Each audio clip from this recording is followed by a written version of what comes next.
Let's talk about restorative justice. On the first day of my practice as a lawyer, I was met with a tape because my partner, the person that I worked for, was on a long trial, month-long trial. And on this tape, he gave me some ideas about things I might do, work to accomplish some things during each day that he was gone. But he also decided to educate me on his understanding of trial practice. But most interestingly of all, he decided to describe each of the partners in the firm.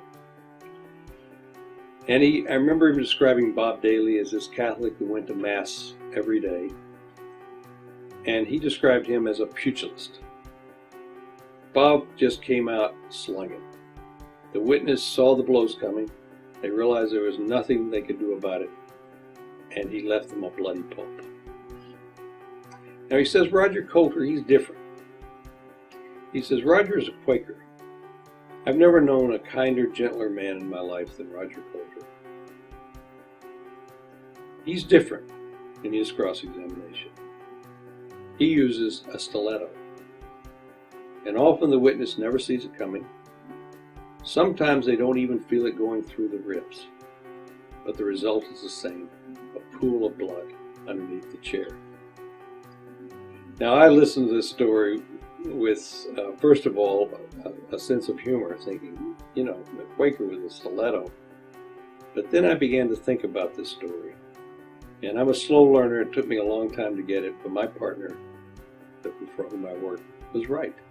This adversarial retributive system not only creates Quakers with stilettos, but Methodists, as I was more like Roger Coulter and Bob Daly, Methodists with stiletto. It's part of the system. It drives people to do things that they wouldn't normally do, to be a zealous advocate for their client. So I began to think that there had to be a better way. And I've had the good fortune of being able to take a sabbatical in South Africa studying the Truth and Reconciliation Commission. And Bishop Tutu said that you're right. If you're looking for justice that's retributive, this is not retributive justice. But it's a new form of justice called restorative justice. It's a justice that will work better towards truth and towards reconciliation.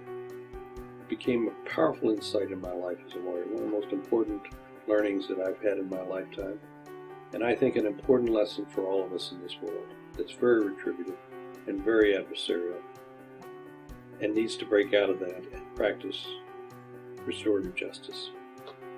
Restorative justice really hinges on three things primarily: harm, accountability, and engagement. Instead of just being an offender-driven system that says, did you do it and how should you be punished, which is our present system, it looks first to the victims, people who have been harmed, and says, how have you been harmed? What are your needs? We listen to those folks, and that's what happened at the Truth and Reconciliation. It started out with those stories. The second thing is accountability. Not coerced punishment where you're warehoused in a prison for the rest of your life or for a period of time. It's not coerced punishment. It's where you take personal responsibility as the person who did the harm to you for my actions, and I try to make things right.